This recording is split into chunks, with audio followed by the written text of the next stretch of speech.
bem-vindos a mais um vídeo no canal. Semana antes do clássico contra o Benfica, um jogo que gera muita expectativa. Já temos o estádio cheio, lotação esgotada para esse jogo, em que o Porto vai tentar ganhar a única equipa que falta ganhar em Portugal esta época.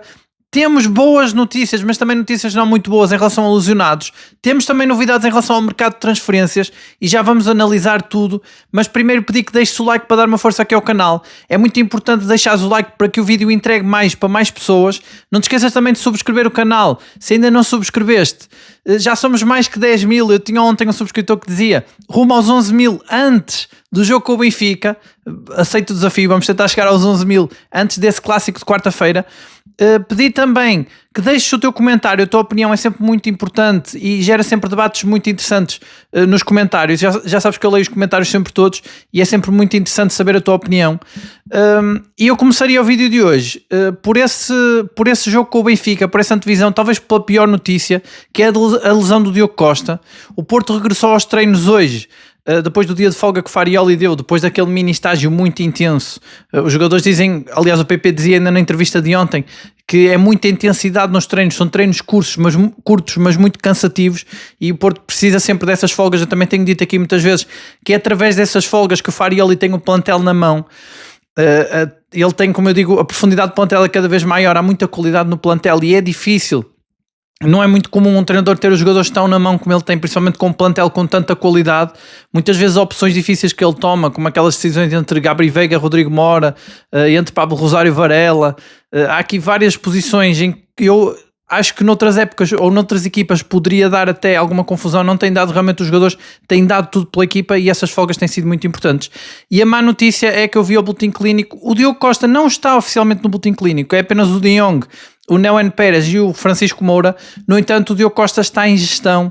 Ele não jogou no jogo contra o Farense, eu já tinha dito aqui. Eu pensei até que tivesse sido por ser um jogo da taça.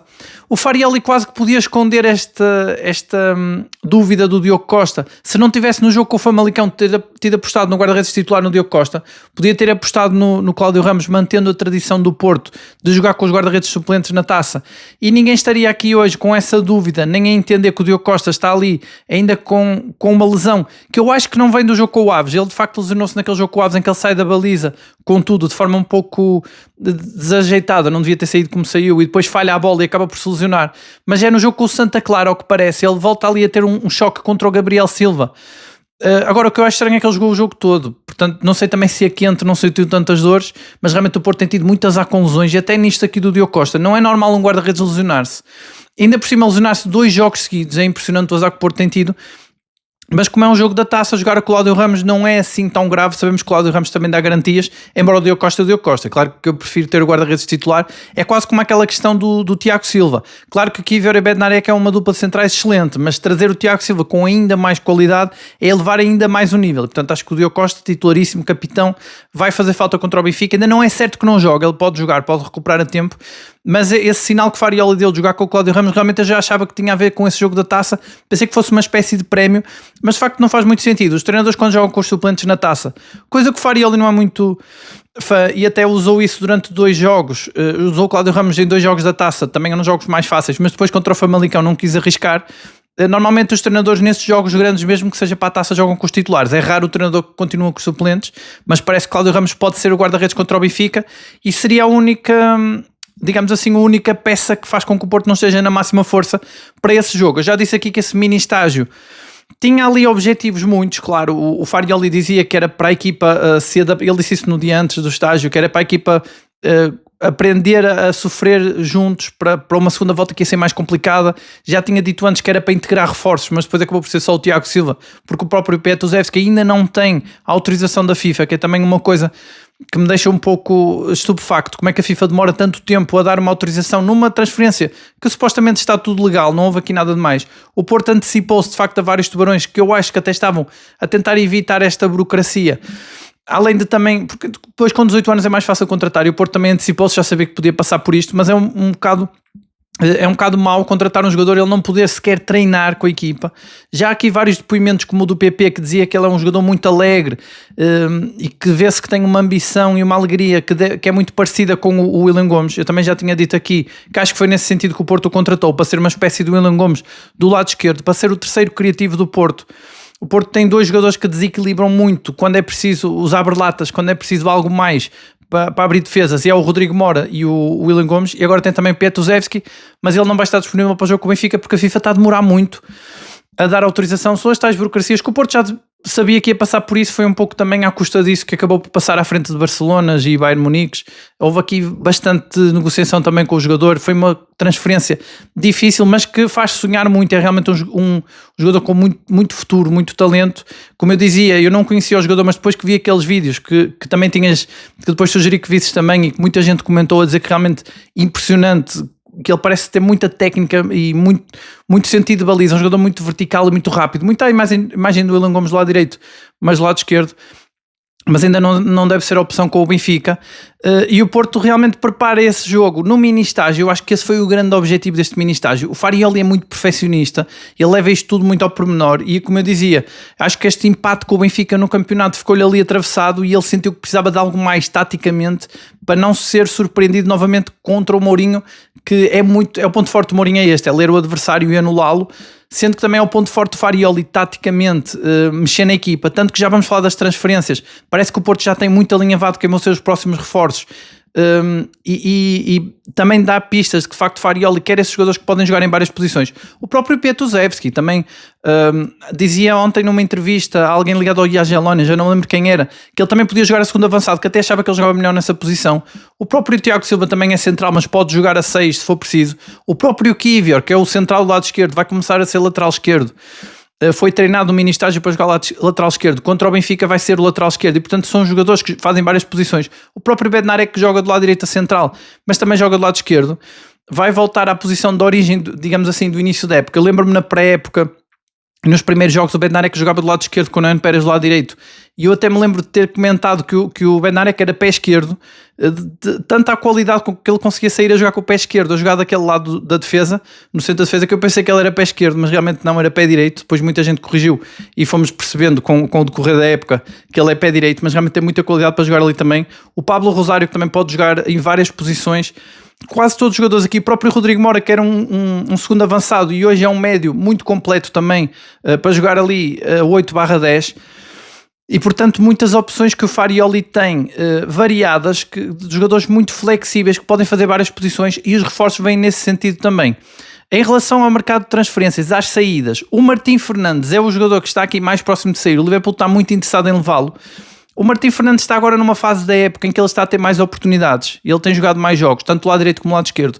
A lesão de Francisco Moura podia-lhe abrir aqui uma porta para ele jogar mais, só que o facto, a chegada do Tiago Silva traz outra competição para todas as posições da defesa, uma vez que ele e o Bednarek vão ser os donos do centro. Kivior não pode jamais, com a qualidade e a classe que tem, ser suplente, ainda para mais em relação ao Martim Fernandes, claramente tem muito mais qualidade, ou pelo menos muita mais classe, e é mais maduro também para jogar, e portanto fecha ali o lado esquerdo com o Kivior, e o Martim Fernandes fica só com o lado direito para poder jogar, sendo que Alberto Costa é o dono da lateral direita, sempre que tiver em boas condições. E é neste cenário que eu vejo um jogador que isto fica muito nas mãos do jogador. Se ele quer ter uma nova oportunidade de jogar, embora no Liverpool não seja limpo, que ele vai jogar sempre, até porque também é um clube difícil de entrar assim de primeira, mas de facto o Martim Fernandes fica mais tapado e pode ser o jogador a querer sair. O mesmo acontece com o Varela. O Varela meio um bocado num sentido contrário. Ele tem agora clubes atrás. O Galatasaray parece que vai mesmo avançar com uma proposta de 30 milhões, que em princípio o Porto vai rejeitar, mas isto depende muito do jogador, porque estamos numa fase da época em que Pablo Rosário roubou o lugar ao Varela. Eu vi várias informações sobre o treino, sobre o mini estágio que o Porto fez. O Varela está a ser treinado também para jogar a 8, portanto ser suplente do Froholt, ser ali também uma espécie de Eustáquio, que também faz as duas posições. Isto porque o Pablo Rosário ganhou-lhe o lugar ali. Realmente o Pablo Rosário tem uma capacidade, eu acho que até mais por isso, é pela capacidade defensiva, que acho que é superior à do Varela, mas é principalmente pela capacidade que ele tem em sair muito facilmente com a bola.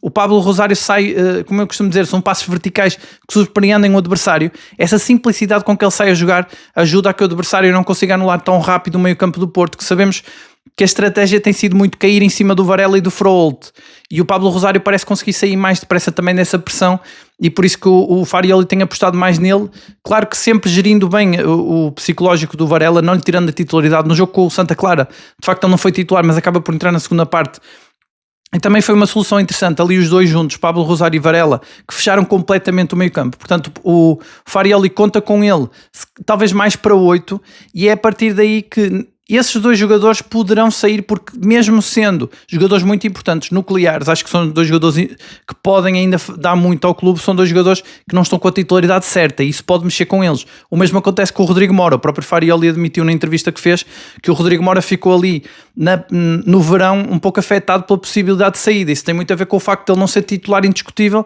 tendo o talento que tem. O mesmo se aplica aqui ao Varela e ao Martim. Acho que são três jogadores que, com propostas milionárias, não chegando às cláusulas, que são muito altas, o Porto vai rejeitá-las, mas os jogadores têm aqui uma palavra a dizer, porque eles não são titulares absolutos, e o Porto também está preparado para isso. E é nesse sentido que o Porto está a negociar o Zé Lucas do Recife. Ele continua a ser, neste momento, o médio que está mais próximo de vir para o Porto. Ele é uma jovem promessa, tem essa facilidade maior de conseguir convencê-lo a vir para o Porto, por essa questão dele estar no Recife, que desceu divisão. Só que ele é número 6. A questão do Zé Lucas chegar para 6 seria porque o Varela joga mais a 8, e também acautela aqui uma possível saída do Varela, que pode sair, e é tal criatividade que o Farioli disse que precisava neste mercado de transferências. O Zé Lucas também pode ocupar o lugar de 6 do Pablo Rosário, uma vez que, saindo Martim, imaginemos que sai, no cenário em que sai Martim Fernandes, Pablo Rosário seria o lateral direito suplente do Alberto Costa. Saindo o Varela, Zé Lucas seria o 6 e Pablo Rosário o 8 suplente, e portanto é essa criatividade que Farioli quer no mercado, e são esses jogadores que podem fazer várias posições, e é nessa lógica que o Porto está a investir mais agora para o Zé Lucas, até porque o Zé Lucas é bem mais barato do que, por exemplo, o Mazzokitis, que era a preferência aqui. A preferência sempre foi o Kenneth Taylor, mas depois das dificuldades de negociações falou-se muito do Mazzokitis, só que o Mazzokitis custa 20 milhões, e o Porto virou-se aqui para uma outra prioridade, que é para a ponta de lança. O Porto quer um ponta de lança que faça mesmo o lugar do Luke de Jong e que pressiona a titularidade do Samu, e parece que é o Luca o Lorenzo Luca do Nápoles, que é o que está mais próximo, e ele também está ali à volta de uns 20 milhões o preço dele. O Nápoles pede 25, que é muito, e o Porto vai tentar os 20 que o Porto supostamente ofereceu pelo Ueda do Feyenoord. Essa proposta nunca foi 100% confirmada, mas faz sentido se olharmos para as características do jogador que o Porto quer. Aquilo que eu digo, este mercado de transferências tem que ser visto muito pelo lado, pelas características do jogador e não tanto pelo jogador em si. Podemos estar aqui a apontar para o Luca e de repente chegar um Ueda, isto pode acontecer, como aconteceu estarmos a apontar para o De Vries e de repente chega o Tiago Silva. São jogadores que têm as mesmas características, são parecidos, mas o Porto tem conseguido negociar até muito sigilosamente vários jogadores, mas sempre naquelas características dos jogadores que são sondados. Ontem muita gente falava sobre o Guitane, que eu falei aqui, do Estoril, que poderia vir para o Porto. Essa sondagem parece que foi mesmo verdadeira, e ela também fazia sentido, como eu dizia ontem, numa lógica de saída do Martim Fernandes, em que o Guitane seria o extremo direito suplente do William, nos momentos em que o PP tivesse que fazer de lateral direito no lugar do Alberto Costa. Ainda assim, isto foi só uma sondagem. Eu acredito que o Porto neste mercado de janeiro está a fazer muitas sondagens, porque é mais difícil negociar e é mais difícil chegar aos jogadores que quer, e tem aqui várias possibilidades. Essas tais possibilidades que são criativas, como disse Farioli, o PP não deixaria de ser o extremo titular, mas no caso, por exemplo, de Alberto Costa se lesionar, seria o PP a recuar e o Guitane a ser suplente do William, que entraria para extremo. Temos também essa solução do Zé Lucas sendo o 6, Pablo Rosário sendo o 6 titular. No caso de Alberto Costa se lesionar, Pablo Rosário desce para o lateral direito e Zé Lucas joga a 6.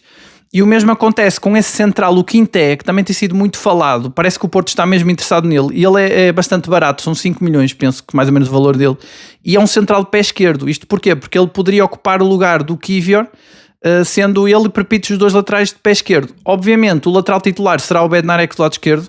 Saindo o Bednarek por algum motivo, será o Kivior, e o Francisco Moura passa para o lateral esquerdo, mas o Porto tem ali dois centrais que dão profundidade. É um pouco nesta lógica que o Porto está a olhar para o mercado de janeiro, para os reforços que aí vêm, e são estes três nomes que estão mais fortes neste momento. É o Quinté, o Zé Lucas e o Luca do Nápoles, sendo que o Luca vai ser o mais caro E também é um avançado que, até pela altura dele, eu penso que ele tem 2 metros ou mais, é um avançado muito alto. Eu lembro-me dele mais na Udinese, de facto ele no Nápoles não tem jogado muito. Penso até que ele não jogou, não sei se ele marcou algum golo, penso que tem 1 ou 2 golos. E também é um jogador que deve querer minutos porque não está a conseguir fazer o que fazia na Udinese, mas é um jogador também muito alto como o De Jong, por exemplo, e portanto é um avançado que traz características parecidas com as do De Jong. Futebolisticamente, em termos de experiência não, porque é bastante mais jovem, mas também em termos de experiência o Porto continua a contar com o Luke De Jong no balneário para continuar a transmitir a sua experiência e não precisa tanto dele. Tem também em termos de experiência, o Porto contratou o Bednarek na pré-época com 29 anos e era o central para ser o patrão da defesa e trazer essa experiência. Agora tem o Tiago Silva com 41, com essa tal aura que o PP dizia que ele próprio ficou nervoso quando o Tiago Silva entrou no balneário, e o PP tem aqui bastante voz para falar sobre isso porque ele já está há 5 anos no Porto, e portanto ele já viu vários balneários, já partilhou balneário com muitos jogadores, muitos craques, e ele sentiu aqui qualquer coisa com o Tiago Silva, é a tal aura que eu tenho dito. O Tiago Silva também teve um pouco de sorte ali com a lesão do Francisco Moura, mas eu acho que foi mais pela gestão do balneário. Seria mais difícil para o Farioli justificar a titularidade do Tiago Silva com o Francisco Moura em condições. Foi um pouco sorte nesse aspecto, mas eu acho que, independentemente de Francisco Moura estar em condições ou não, seria o Kiwior lateral esquerdo. E para muita gente que aqui tem comentado que fica um pouco apreensiva pelo facto do Tiago Silva de ficar no centro de defesa e de Farioli mexer numa defesa que só sofreu 4 golos, eu acho que o Francisco Moura tem subido bastante de rendimento. Acho que o Francisco Moura, o melhor jogo que faz é contra o Famalicão, e ele tem vindo a subir desde aí. O Famalicão para o campeonato, não para a taça. Mesmo assim, o Francisco Moura parece-me ser o elo mais fraco do 11 inicial todo do Porto, sendo um bom jogador, mas acho que o Alberto Costa do lado direito acho que dá mais garantias do que o Francisco Moura do lado esquerdo, e até nesse aspecto Kiwior pode trazer outras soluções. É verdade que o Farioli testou no jogo com o Farense, e deve ser esse o 11 que vai jogar contra o Benfica, até porque o Porto parece-me que esteve a treinar muito esse jogo no Algarve.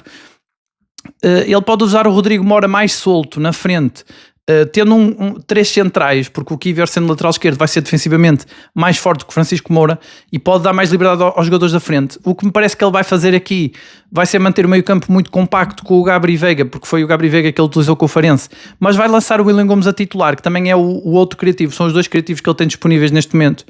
E vai lançar PP com o William Gomes, como ele aposta sempre por lado direito, vai jogar do lado direito, mas pode ser já um sinal, jogar um jogo grande, num clássico, onde Farioli normalmente aposta nos jogadores que lhe dão mais garantias defensivas.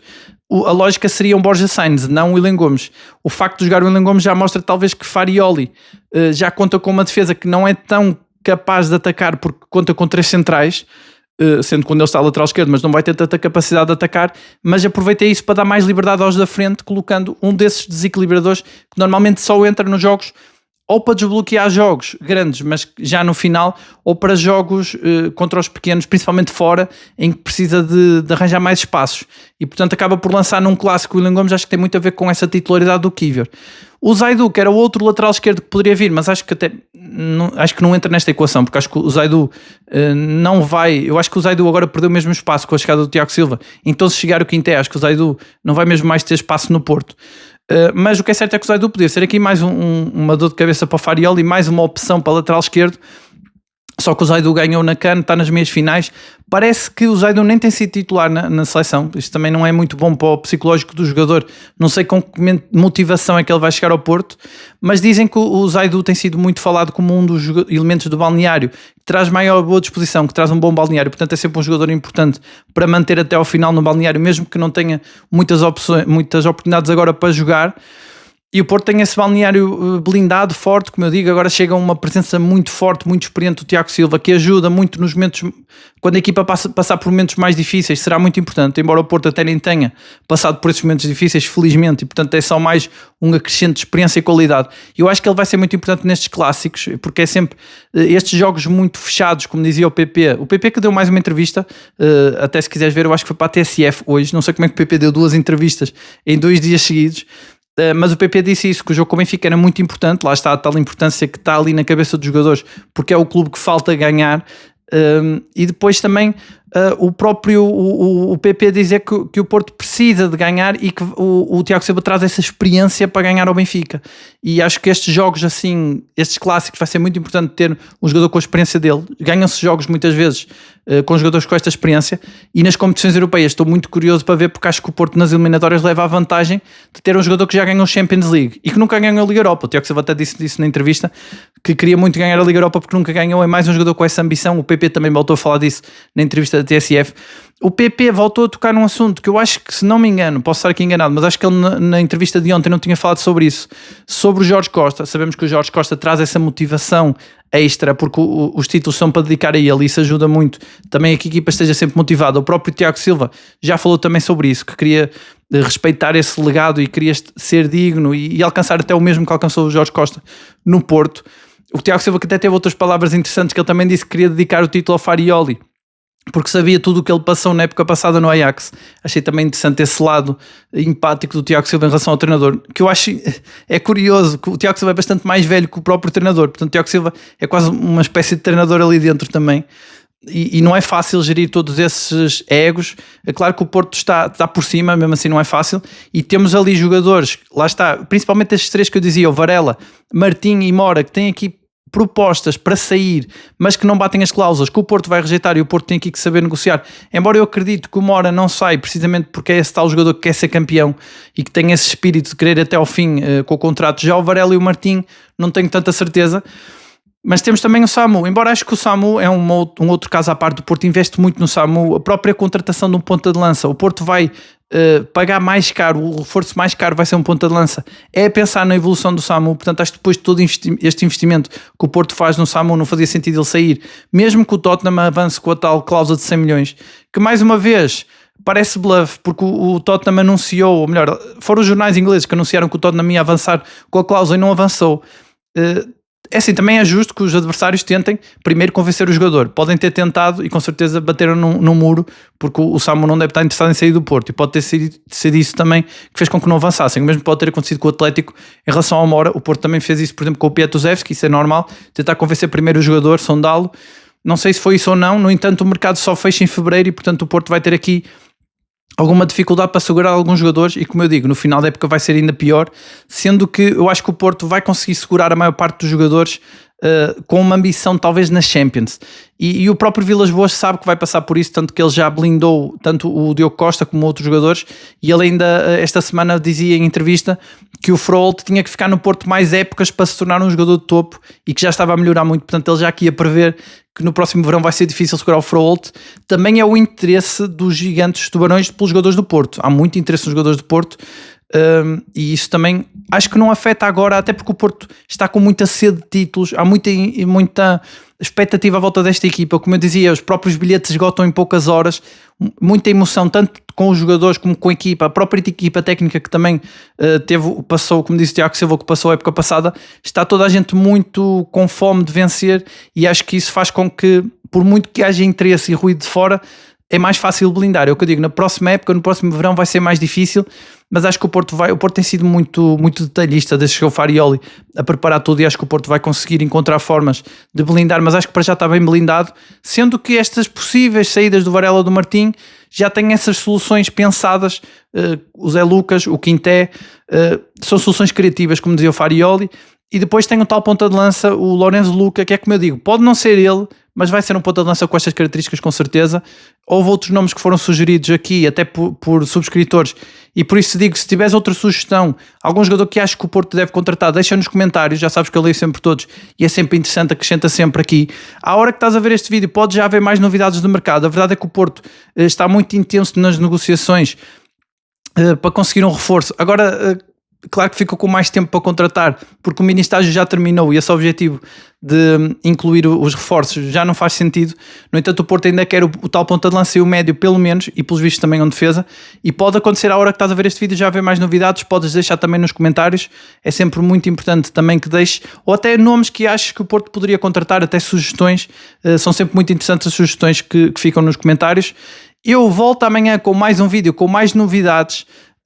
O Porto agora, vamos ver, esperemos que o Diogo Costa recupere a tempo. Amanhã já devemos ter mais novidades também em relação a ele, em relação ao treino. Ele tem treinado, mas ainda há aqui bastantes dúvidas se ele joga ou não. Começa-se a aproximar esse jogo, um jogo muito importante com o Benfica. O Porto parece que vai na máxima força, tudo indica que vai ser a estreia do Tiago Silva e vamos ver amanhã novidades em relação às transferências, também deve haver mais, tem havido muitas, porque realmente tem sido o tal mercado louco que o Farioli dizia antes mesmo do mercado começar. E eu volto então amanhã, não te esqueças então de deixar o teu comentário, a tua opinião, de deixar o like também, é muito importante para o vídeo entregar para mais gente e também para dar uma força aqui ao canal. Não te esqueças também de subscrever. Já somos mais de 10 mil subscritores e como dizia aquele subscritor ontem, vamos ver se conseguimos chegar aos 11 mil subscritores antes do jogo com o Benfica, desse clássico que guardamos aqui com muita expectativa e que marca o início de uma segunda volta que esperamos que seja espetacular. É difícil que seja melhor que a primeira volta, mas vamos ver se é possível. Começando com uma vitória sobre o Benfica, até pode ser já o mote para isso, porque já é uma vitória contra um clube único que conseguiu empatar com o Porto a nível nacional e portanto vai marcar esse arranque. Depois vem o jogo com o Vitória de Guimarães. O Vitória de Guimarães venceu ontem a Taça da Liga e vai ser um adversário muito difícil contra o Porto. Sabemos que o nível vai subindo, o Farioli sabe isso, por isso é que também o Porto teve o mini estágio. O Porto precisa de mais soluções ofensivas, porque os adversários vão com mais motivação, é quase a cabeça a prémio do Porto, a ver quem é que consegue travar esta super equipa. E, portanto, as dificuldades vão aumentar e como vimos naquele jogo, o Vitória de Guimarães está em grande forma. Embora às vezes estas equipas não tenham capacidade para aguentar o ritmo e depois acabam no jogo seguinte por já não jogar a mesma coisa, mas acho que por ser contra o Porto é sempre uma motivação muito grande e vão ser dois jogos muito difíceis que marcam este arranque da segunda volta e que podem ser muito importantes para o que vem depois. E de resto é isso, eu volto amanhã com mais um vídeo, então um abraço e até amanhã.